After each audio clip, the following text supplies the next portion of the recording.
Hello everyone, welcome back to Studypedia. चलिए आज की वीडियो सॉल्व करते हैं। आज का क्वेश्चन पेपर सॉल्व करते हैं। इसके अंदर हम सॉल्व करेंगे 23 सितंबर का लास्ट शिफ्ट, थर्ड शिफ्ट के अंदर जो 25 मैथ्स के क्वेश्चंस पूछे गए थे वो सॉल्व करेंगे। ये वीडियो थोड़ा सा ये जो क्वेश्चन पेपर है थोड़ा कैलकुलेटिव है, थोड़ा सा टफ है, तो इसे ट्राई ज़रूर करिएगा। ठीक है, इसे सॉल्व ज़रूर करना। देखिए वो क्या कह रहा है, एक इलेक्ट्रॉनिक स्टोर है जिसने 150 स्पीकर को ऑर्डर करा है और एक स्पीकर का कॉस्ट कितना है, 400 रुपये। अब देखो अभी ये स्टोर कीपर की ही बात हो रही है। स्टोर कीपर ने 150 स्पीकर ऑर्डर करे हैं और एक ऑर्डर करा है 400 का, तो उसको कॉस्ट प्राइस कितने का पड़ेगा? जो स्टोर ओनर है वो सारे स्पीकर उसे पड़ेंगे 60,000 रुपए के, है ना। 15 4 60। अब वो आगे क्या कह रहा है, देखो ये याद रखना, ये कॉस्ट प्राइस है किसका? स्टोर ओनर का। अब वो कह रहा है कि जो स्टोर ओनर था उसने सोचा है कि वो सिर्फ क्या करेगा, 120 स्पीकर बेचेगा, जिसके अंदर उसे कितने का प्रॉफिट हो जाएगा? 40% का प्रॉफिट हो जाएगा ऑन टोटल इन्वेस्टमेंट। मतलब अगर मैं 40% का प्रॉफिट निकालूं तो टोटल उसको कितने पैसे मिलेंगे 120 स्पीकर बेचने पे? 84,000 रुपए। अब ये 84,000 रुपए जो उसको मिले हैं वो कितने स्पीकर बेचने पे मिले हैं? 120। तो एक स्पीकर उसने कितने का बेचना होगा? 700 रुपए का। अब ये मैंने सेलिंग प्राइस निकाल दिया है एक स्पीकर का। अब वो क्या कह रहा है, एक इवेंट होता है लोकल इवेंट, उसके अंदर वो कितने स्पीकर बेच पाता है? 135 स्पीकर। तो कितने के बिके 135 स्पीकर? 94,500 रुपीज के। और जो बचे हुए स्पीकर है, मतलब 400 में से सिर्फ 135 बिके हैं और जो बचे हुए स्पीकर हैं वो नहीं बिक पाए हैं, उसका कोई रीसेल वैल्यू नहीं है। ठीक है ना। अब वो क्या कह रहा है कि हमें बताना है एक्चुअल में जो स्टोर है उसे कितने का प्रॉफिट हुआ है, क्योंकि देखो उसने डिसाइड कर लिया था ना कि वो 40% का टोटल पे प्रॉफिट लेगा, तो उसने डिसाइड कर लिया कि वो 700 रुपए का एक बेचेगा। ठीक है। अब वो 400 तो नहीं बेच पाया, बेच कितने पाया? सिर्फ 135 बेच पाया। तो देखो ये तो सेलिंग प्राइस आ गया हमारे पास, कॉस्ट प्राइस था 60,000, तो उसे फायदा कितने का हुआ? 34,500 का। कितने पे? 60,000 पे, मल्टीप्लाई बाय 100। इसको कैंसिल करेंगे, आंसर विल बी 57.5%। उसे टोटल प्रॉफिट हुआ 57.5% का। अब देखिए हमसे पूछा जा रहा है, the set of real number include which of the following. वास्तविक संख्याओं के समूह में कौन सा शामिल होता है? अब देखिए रियल नंबर कौन से होते हैं? जो भी आप नंबर लाइन पे इंक्लूड कर दो, उसके अंदर रैशनल आते हैं, इरैशनल आते हैं, होल नंबर आते हैं, सब कुछ आता है जो क्या होता है, रियल नंबर के अंदर आता है। तो बोथ रैशनल और इरैशनल नंबर। सिर्फ रियल नंबर में क्या नहीं आते? इमेजिनरी नंबर, जो माइनस का 5 है, ऐसे नंबर जो होते हैं वो किसके अंदर नहीं आते? रैशनल नंबर्स में। अब देखिए वो क्या कह रहा है, धनुष है, उसने क्रॉस करा है रोड 100 मीटर, ये डिस्टेंस है, और टाइम है उसका, कितने टाइम है? 50 सेकेंड्स के अंदर। तो हमसे उसकी स्पीड पूछी जा रही है किलोमीटर पर आवर। स्पीड क्या होती है? डिस्टेंस अपॉन में टाइम। अभी इसे कैलकुलेट करेंगे तो ये किसके अंदर निकलेगी? मीटर पर सेकेंड में, बट हमें चाहिए किलोमीटर पर आवर में, तो 18/5 से क्या कर देंगे? मल्टीप्लाई। तो 5 1 जा 5 2 जा 18 2 जा 36 डिवाइडेड बाय 5, तो answer will be 7.2 kilometre per hour. अब देखिए वो क्या कह रहा है, एक स्फेयर है, एक गोला है जो इंस्क्राइब है, मतलब एक गोला जो है वो किसके अंदर है? एक क्यूब के अंदर है, एक घन के अंदर है। ये एक क्यूब बना दिया, इसके अंदर एक क्या रखा हुआ है? स्फेयर रखा है, गोला रखा है। अब देखिए वॉल्यूम ऑफ क्यूब कितना दे रखा है? 1728। मतलब वॉल्यूम ऑफ क्यूब क्या होता है? ए का क्यूब इज इक्वल टू में 1728। तो ए कितना हो गया? 12, क्योंकि ये किसका क्यूब है? 12 का क्यूब है। ठीक है ना। तो साइड जो है क्यूब की वो कितनी आ गई? 12 आ गई। तो हमसे पूछा जा रहा है what is the total surface area of the sphere. गोले का कुल पृष्ठीय क्षेत्रफल क्या होगा? तो कुल पृष्ठीय क्षेत्रफल क्या होता है? 4πr का स्क्वायर। अब देखो साइड है अगर 12, तो जो स्फेयर है, ये जो गोला है, इसकी त्रिज्या क्या होगी? इसका रेडियस कितना होगा? आधा होगा साइड का। तो रेडियस कितना आ गया हमारे पास? 6। तो 4π, 6 इंटू में 6, 36 4 जा 144। पाई को उसने कैलकुलेट नहीं करा है, तो 144 पाई। चलिए क्वेश्चन देखते हैं। देखिए एक वो क्या कह रहा है, एक लार्ज वुडन बॉक्स है। अब देखो वुडन बॉक्स की जो हमें उसने डायमेंशंस दे रखी हैं वो कैसे दे रखी है? लेंथ दे रखी है 2.5 मीटर, विड्थ दे रखा है 1.8 और उसकी हाइट दे रखी है 1.2 मीटर। अब इससे आपको ये तो समझ में आ गया होगा जो आपका वुडन बॉक्स है वो किस शेप में है? क्यूबॉइडल शेप में है, क्यूबॉइड है। ठीक है। अब वो हमसे क्या कह रहा है इसके अंदर कि ये जो क्यूबॉइड बॉक्स है उसे कवर करना है एक फैब्रिक से, और वो क्या कह रहा है, उसके अंदर जब वो कवर करेगा, वो उसे पूरे को कवर नहीं करेगा, कवर क्या करेगा, उसका इनर फ्लोर कवर करेगा। देखो अगर उसे फ्लोर कवर करना है तो फ्लोर किस शेप में, रेक्टेंगल शेप में, तो आपको क्या करना पड़ेगा, लेंथ इंटू में ब्रेथ प्लस उसकी क्या कवर करेगा, 4 वॉल्स कवर करेगा, मतलब उसका कर्व सरफेस एरिया को कवर करेगा।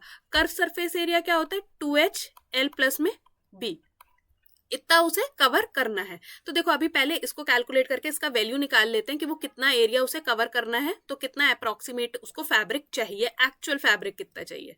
तो देखो लेंथ इंटू में ब्रेथ करेंगे, लेंथ इंटू में ब्रेथ करेंगे तो 4.5 प्लस में बाकी कर्व सरफेस एरिया आप कैलकुलेट करोगे तो ये हो जाएगा 10.32। तो अप्रोक्सीमेट मतलब जो टोटल एक्चुअल उसको फैब्रिक चाहिए वो कितना चाहिए, 14.82 मीटर स्क्वायर। अब वो क्या कह रहा है कि if the fabric come in a square piece, जो फैब्रिक है वो किसके अंदर आ रहा है, पीसेस के अंदर आ रहा है, और एक पीस की साइड है 50 सेंटीमीटर। अब देखो ये सेंटीमीटर में, बाकी सब था मीटर के अंदर, तो मैं इसको मीटर में लेके आऊंगी।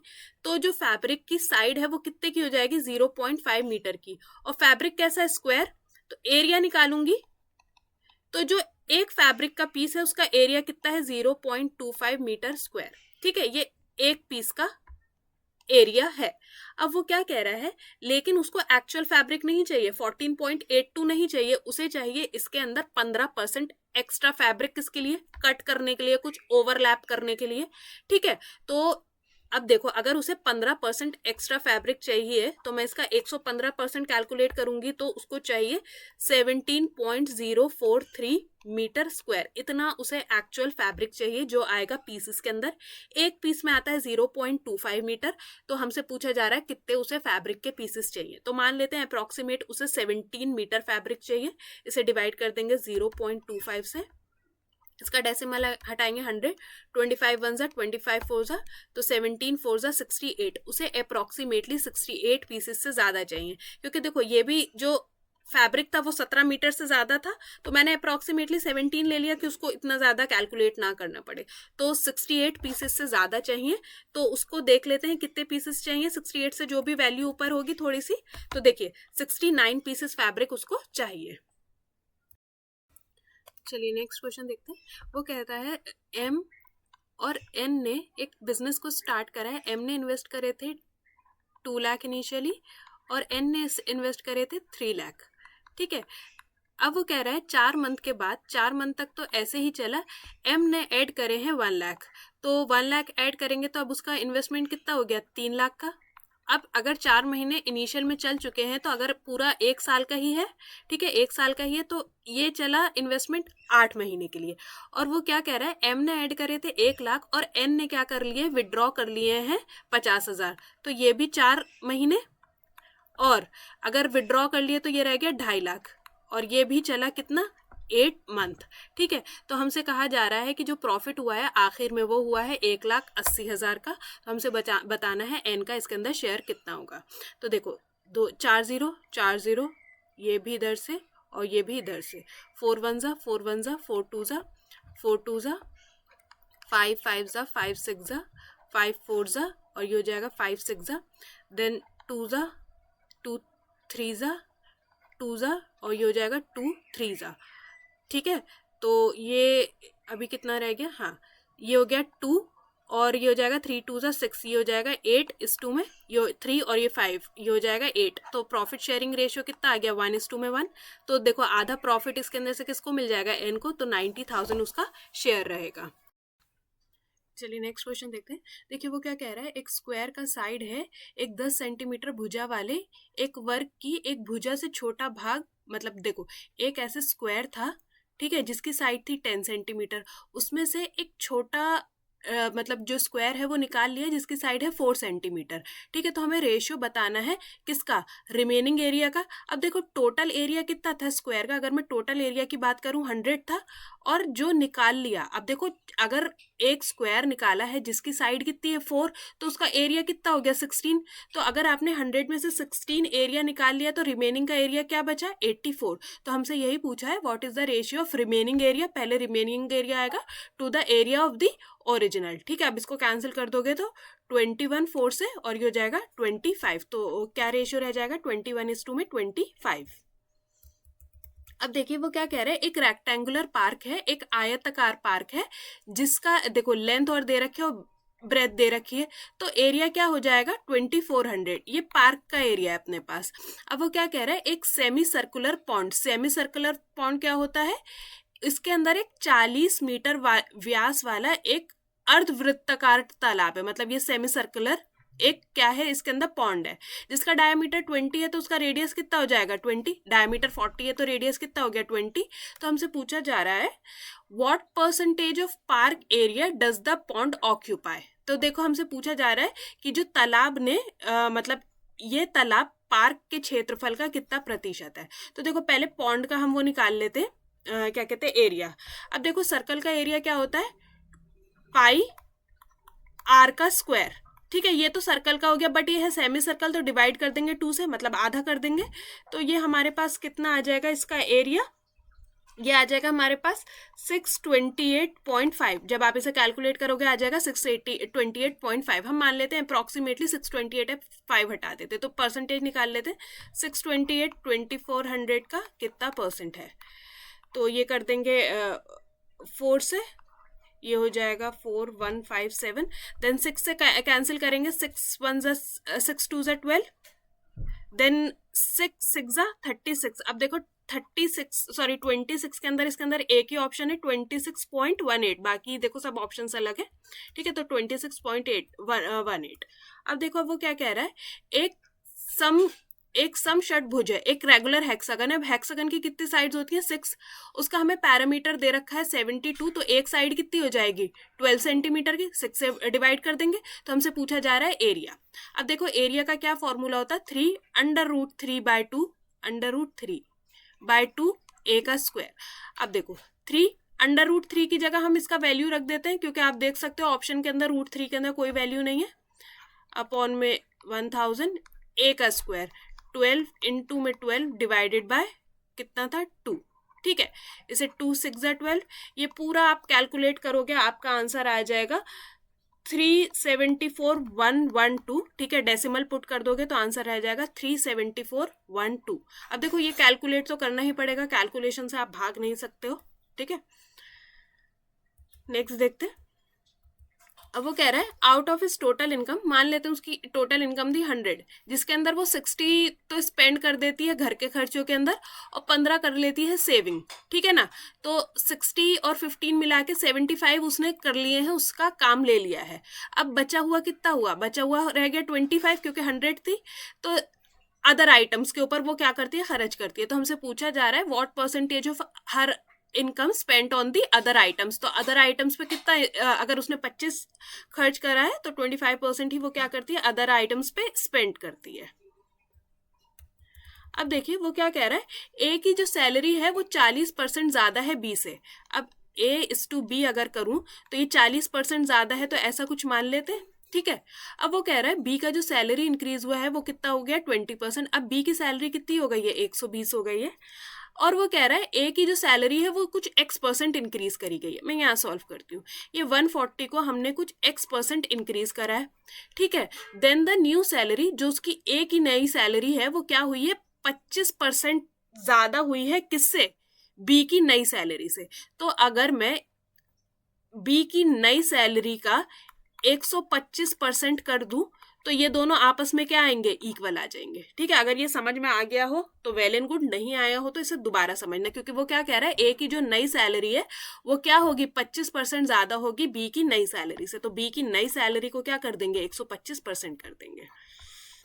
तो 2 6 और ये हो जाएगा 7 है, तो यहाँ पे देखो 125 6 हमारे पास कितना हो जाएगा 750, इसको 7 से डिवाइड करोगे तो ये आ जाएगा 107.14, ठीक है, 107.14।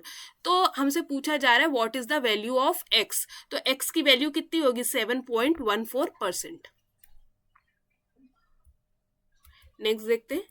अब वो क्या कह रहा है, the average of certain number of quantity, देखो एवरेज दे रखा है कुछ नंबर ऑफ क्वांटिटीज का 45, सपोज 5 क्वांटिटीज थी।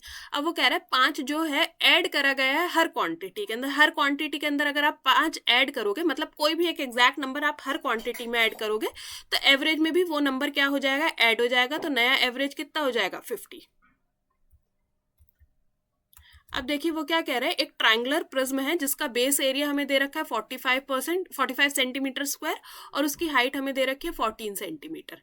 अब देखो प्रिज्म का वॉल्यूम का फॉर्मूला क्या होता है, बेस एरिया इनटू में हाइट, ये तो इसका वॉल्यूम आ गया, ठीक है। अब वो कह रहा है अगर 10% जो है प्रिज्म के अंदर हॉलो है, मतलब जो कैसा है, खोखला है, 10% उसका किस लिए, वायरिंग के लिए, कि उसके अंदर से उन्होंने क्या करने, वायर्स गुजारने। तो हमसे पूछा जा रहा है what is the solid part, तो सॉलिड पार्ट हमें बताना है। अगर 10% खोखला है तो 90% कैसा है, सॉलिड है, ठीक है ना। 5 9 जा 5 2 जा और ये हो जाएगा 2 7 जा, इसे पूरा कैलकुलेट करोगे 9 9 जा 81 7 जा 567 सेंटीमीटर क्यूब पार्ट कैसा है, सॉलिड है। अब देखो वो क्या कह रहा है, 5 जो फ्रेंड थे वो एक रेस्टोरेंट में गए जिसमें से 4 ने पे करा 200 रुपए ईच, मतलब 800 रुपए किसने पे करे, ये 4 फ्रेंड्स ने, टोटल कितने गए थे, 5 गए थे, और जो 5th है उसने एक्स पे कर दिया। तो वो कह रहा है द एवरेज बिल कितना आया, एवरेज बिल आया 210 रुपए। तो हमसे पूछा जा रहा है एक्स का वैल्यू, तो 5 1 5 5 2 10 माइनस का 800, तो एक्स का वैल्यू कितना आ जाएगा, 250 रुपीज।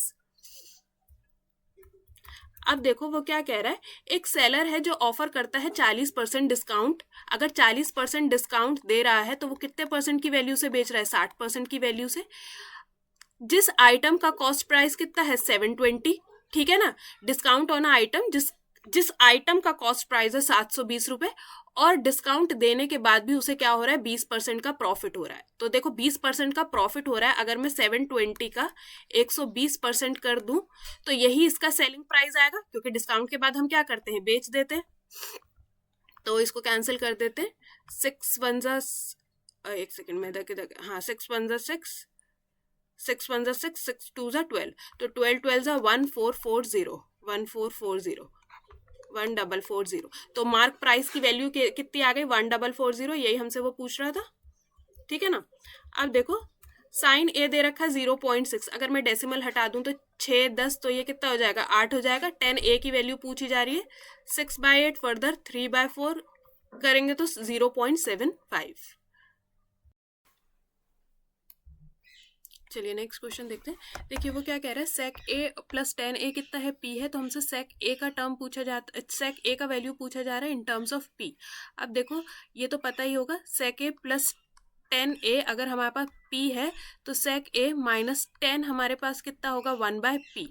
अब ये तो ये पता ही होगा ना, सेक स्क्वायर थीटा माइनस का 10 square theta is equals to में 1, तो ये a plus B A minus B का फॉर्म में हो जाएगा, ठीक है ना। ऐसे सेक प्लस 10 सेक माइनस 10, ये किसका है 1, तो इसके अंदर अगर एक वैल्यू p है तो दूसरी वैल्यू क्या हो जाएगी, 1/p, ठीक है। मैंने फिर भी समझा दिया, ठीक है। हमें इसके अंदर सेक का वैल्यू पूछा जा रहा है, तो 10 cancel, 2 sec is equals to में ये हो जाएगा, अगर दोनों को प्लस करेंगे तो p स्क्वायर प्लस में 1/p, और ये जो 2 है इधर आ जाएगा, तो ये सेक की वैल्यू कितनी हो जाएगी, p स्क्वायर प्लस 1 2p। चलिए नेक्स्ट क्वेश्चन देखते हैं। वो कह रहा है एक सर्कुलर जॉगिंग पार्क है, एक वृत्ताकार जॉगिंग पार्क है, देखो ऐसे, जिसका रेडियस हमें दे रखा है 50 सेंटीमीटर, ये दे रखा है 50 सेंटीमीटर। वो क्या कह रहा है, एक रनर है जो कवर करता है कर्व पाथ, मतलब ये वाला पाथ, ओब्वियसली इसी पाथ पे वो भागेगा। जो क्या कह रहा है, जिसका जो एंगल है वो कितना बनता है, 120 डिग्री का। यहाँ पे जो सेंट्रल एंगल बन रहा है वो कितना बन रहा है, 120 डिग्री का। तो हमसे पूछा जा रहा है what is the length of the arc, तो यहाँ से लेके यहाँ तक जो है लेंथ ऑफ द आर्क हमसे पूछा जा रहा है। अब देखो इसका क्या फॉर्मूला होता है, theta by 360 degree multiply by 2πr, ठीक है ना। 2πr सर्कमफ्रेंस का फॉर्मूला होता है ना, तो ये सर्कमफ्रेंस ही तो है, ठीक है। तो 12 1 जा 12 12 3 जा 36, तो आंसर आएगा 100π/3, क्योंकि इसके अंदर पाई को उसने सॉल्व नहीं करा है ऑप्शंस के अंदर, तो मैंने भी वैसे ही करा है, तो 100π/3। चलिए नेक्स्ट क्वेश्चन देखते हैं। हमसे पूछा जा रहा है which of the followings true for acute angles. अब एक्यूट एंगल कौन से होते हैं, जो 90 डिग्री से छोटे होते हैं, ठीक है। तो देखो जब भी 90 डिग्री से छोटा होता है तो साइन 90 माइनस ए किस में चेंज होता है, साइन किस में चेंज होता है, कॉस के अंदर होता है। यही टेन के साथ होता है, टेन किस में चेंज होता है, कॉट में चेंज होता है। और सेक किसके अंदर चेंज होता है, कॉसेक के अंदर होता है, ठीक है। और इसका उल्टा भी, कॉस 90 माइनस ए, मतलब जैसे ये साइन का यहाँ पे लिखा है, अगर यही चीज मैं कॉस के लिए लिखूं तो कॉस साइन में चेंज होगा, कॉट 10 में, और कॉस कॉज सेक के अंदर हो जाएगा, सॉरी कॉज एक किसके अंदर चेंज होगा, सेक के अंदर चेंज होगा। तो यही इसने हमसे पूछा है। तो देखो साइन 90 माइनस थीटा क्या हो जाएगा, cos theta, cos 90 minus theta क्या होगा, साइन थीटा होगा। तो यहाँ पे भी गलत है, कॉस साइन में चेंज होता है, साइन कॉस में, और कॉट किसके अंदर चेंज होता है, टेन के अंदर चेंज होता है। नेक्स्ट देखते हैं। देखिए ये शिफ्ट है ही थोड़ा कैलकुलेटिव, इसके अंदर अच्छा खासा कैलकुलेशन दे रखा है। अब वो क्या कह रहा है, एक कंपाउंड इंटरेस्ट है एक सम के ऊपर 3 साल के लिए 20% पर एनम। 20% पर एनम को अगर मैं फ्रैक्शन में लाऊं, 20% का फ्रैक्शन क्या होता है, 1/5। तो आपने 5 इन्वेस्ट करा, 6 बन गया, 5 से 6, 5 से 6, तो ये हो गया 216, ये आपका अमाउंट बन गया। ये आपका प्रिंसिपल था 125। इसके ऊपर आपको जो सिंपल इंटरेस्ट मिला, आप देखो तो ये कितना है इनका बीच का डिफरेंस, 91। ठीक है, तो हमसे जो 91 का वैल्यू दे रखा है वो कितना दे रखा है, 864। तो अगर आप ये करोगे तो आपको क्या मिल जाएगा, आपका क्या कहते हैं, इंटरेस्ट मिल जाएगा। ठीक है, तो हमसे पूछा जा रहा है find the simple interest on the same sum. Sum बनाने के लिए अगर इसका सम निकालना है तो इसको क्या कर दिया, 125 से मल्टीप्लाई, यही था सम उसके अंदर। तो हमसे पूछा जा रहा है, अब देखो, अब अगर आप इसे कैलकुलेट कर लोगे तो आपने जो प्रिंसिपल इन्वेस्ट करा था उसका वैल्यू बन गया। तो हमसे पूछा जा रहा है कि फाइंड द सिंपल इंटरेस्ट। अब सिंपल इंटरेस्ट बताना है इसी सम के ऊपर, किसके ऊपर, सेम रेट के ऊपर और सेम टाइम के ऊपर। ठीक है ना, ये आपको बेसिकली बताना है। तो 2 1 2, 2 5 10, 5 2 5 5 25। आप इसे पूरा कैलकुलेट करोगे ये न्यूमरेटर को, तो ये आपका बन जाएगा 64800 डिवाइडेड बाय 91। तो अब 91 को आप करना स्टार्ट करोगे तो 91 7 637 होता है। अब 91 7 पे तो एक ही दे रखा है 712.09, ये इसका सिंपल इंटरेस्ट बन जाएगा। अब देखो वो क्या कह रहा है, what is the minimum distance between the two centres. दो सेंटर के बीच का डिस्टेंस बताना है जिसका रेडियस हमें दे रखा है, और उसके अंदर देखो वो बोल रहा है 3 कॉमन टेंजेंट्स है। अगर 3 कॉमन टेंजेंट्स है तो सर्कल क्या होते हैं, आपस में टच कर रहे होते हैं, तभी 3 कॉमन टेंजेंट्स बन सकती हैं। ठीक है, अगर सर्कल टच नहीं करते तो कॉमन टेंजेंट्स कितनी होती हैं, 4 होती हैं। ठीक है, अब जब उसने 3 कॉमन टेंजेंट्स दी हैं और ये पूछा है और हमसे पूछा है कि डिस्टेंस बताना है, तो देखो इसका रेडियस कितना हो गया 5 और इसका रेडियस कितना है 3। तो बेसिकली यही तो आपका क्या है, डिस्टेंस है। तो डिस्टेंस कितना है, 8 सेंटीमीटर। दोनों रेडियस को प्लस कर दिया। बस आपको पता होना चाहिए कि जब 3 टेंजेंट्स होती हैं तो सर्कल आपस में टच करते हैं, नहीं तो इधर 4 टेंजेंट्स होती हैं। अब देखिए वो क्या कह रहे हैं, एक सर्कल है जो एक एंगल बनाता है कॉर्ड ए बी से सेंटर पे, अगर उसने 80 डिग्री बनाया है तो हमसे पूछा जा रहा है ये कितना होगा, मतलब सरकमफ्रेंस पे क्या होगा, C lies on a circle, ये कितना होगा। तो देखो अगर ये थीटा होता है, ये थीटा होता है, ये तो ये कितना होता है, थीटा बाय 2, एक्स बाय 2। तो अगर ये एक्स है तो ये कितना होगा, एक्स बाय 2। अब देखिए वो क्या कह रहे हैं, एक सर्कल है जिसका सेंटर है ओ, 2 कॉर्ड हैं ए बी और सी डी जो क्रॉस कर रही हैं और आपस में क्या बना रही हैं, राइट एंगल ट्राइंगल बना रही हैं। ठीक है, अब वो कह रहा है the distance from a centre O, if the distance from a centre O to chord A B, जो ए बी कॉर्ड है उसके ऊपर सेंटर से जो डिस्टेंस है वो कितना है, 3 सेंटीमीटर। ठीक है, तो देखो ये एक है हमारे पास डिस्टेंस 1। ठीक है, while the distance from O, मतलब सेंटर से ही जो दूसरी कॉर्ड है सी डी, उसके ऊपर जो डिस्टेंस आ रहा है, ये जो डिस्टेंस 2 है। सपोज ये कॉर्ड थी ए बी, ये कॉर्ड है सी डी, दोनों पे सेंटर से डिस्टेंस जा रहा है, जो ये डिस्टेंस है इसकी बात हो रही है। तो डिस्टेंस 1 है हमारे पास 3 और डिस्टेंस 2 है हमारे पास 4, और हमसे पूछा जा रहा है उसका रेडियस क्या होगा। तो बेसिकली रेडियस का स्क्वायर होता है डिस्टेंस 1 का स्क्वायर प्लस डिस्टेंस 2 का स्क्वायर। ये किस केस में होता है, जब 2 कॉर्ड्स आपस में इंटरसेक्ट करती हैं किसके ऊपर, राइट एंगल ट्राइंगल पे। तो रेडियस का square is equals to 9 plus 16, तो ये कितना हो जाएगा, रेडियस हमारे पास कितना हो जाएगा, 5। ठीक है, 5 सेंटीमीटर। अब देखो नेक्स्ट देखते हैं, वो क्या कह रहा है, एक एंगल सबटेंड करती है कॉर्ड सेंटर के ऊपर कितनी कर रही है, 150। तो हमसे क्या पूछा जा रहा है, व्हाट इज द एंगल, वही अगेन सेंटर पे 150 है तो सरकमफ्रेंस पे कितना होगा, इसका आधा होगा 75 डिग्री। अब देखो वो क्या कह रहा है, एक ट्राइंगल है ए बी सी, ये ए बी सी है, जो क्या कह रहा है, has a circle inscribed with in, इसके अंदर एक सर्कल है। ठीक है, जिस ठीक है ना, साइड दे रखी है ए बी सी, मतलब ट्राइंगल भी ए बी सी है, मतलब ये है ए बी सी, ये साइड्स छोटी हैं ए बी सी, ठीक है। तो with the sides A B C, तो हमसे क्या पूछा जा रहा है, the area of triangle, area हमें दे रखा है कितना ए, एरिया हमें दे रखा है ए, और हमसे पूछा जा रहा है रेडियस क्या होता है, ठीक है। तो देखो एरिया क्या होता है, एरिया किसके बराबर होता है, रेडियस इनटू में सेमी पैरामीटर। सेमी पैरामीटर कैसे निकलेगा, अब देखो हमें यहाँ से बेसिकली रेडियस बताना है, तो रेडियस को अगर मैं इधर ले जाऊं, रेडियस इज इक्वल्स टू में एरिया अपॉन में सेमी पैरामीटर, सेमी पैरामीटर क्या है ए प्लस बी प्लस सी बाय 2, ठीक है ना, पैरामीटर परिमाप का आधा, तो एरिया तो अपने पास ए ही है, ए प्लस बी प्लस सी, और ये जो 2 नीचे था ये यहाँ पे चला जाएगा, तो कितना हो गया, ये हो गया, ठीक है। अगर आप इसको चाहो तो डायरेक्टली भी याद रख सकते हो, इन रेडियस क्या होता है, एरिया को मल्टीप्लाई कर दो 2 से, डिवाइडेड कर दो ए प्लस बी प्लस सी, किस केस में, जब ए प्लस बी प्लस सी का आपको वैल्यू दे रखा हो और एरिया दे रखा हो, तो रेडियस आप इसको डायरेक्ट भी आप इसे फॉर्मूला के तौर पे याद रख सकते हो, और अगर आप ये वाला याद रखना चाहो तो ये वाला भी याद कर लो, तो इससे एरिया भी निकल सकता है, रेडियस भी, सेमी पैरामीटर भी, जो भी, ठीक है। सो आज की वीडियो में हमने पूरे 25 क्वेश्चन सॉल्व कर लिए। हाँ ये थोड़ा शिफ्ट कैलकुलेटिव था, थोड़ा नहीं, अच्छा खासा टफ भी था। सो वीडियो अच्छा लगा हो तो एक सब्सक्राइब जरूर करिएगा। होप आपके जितने डाउट्स रहे होंगे वो सब क्लियर हो गए होंगे। मिलते हैं नेक्स्ट वीडियो में। Thank you so much.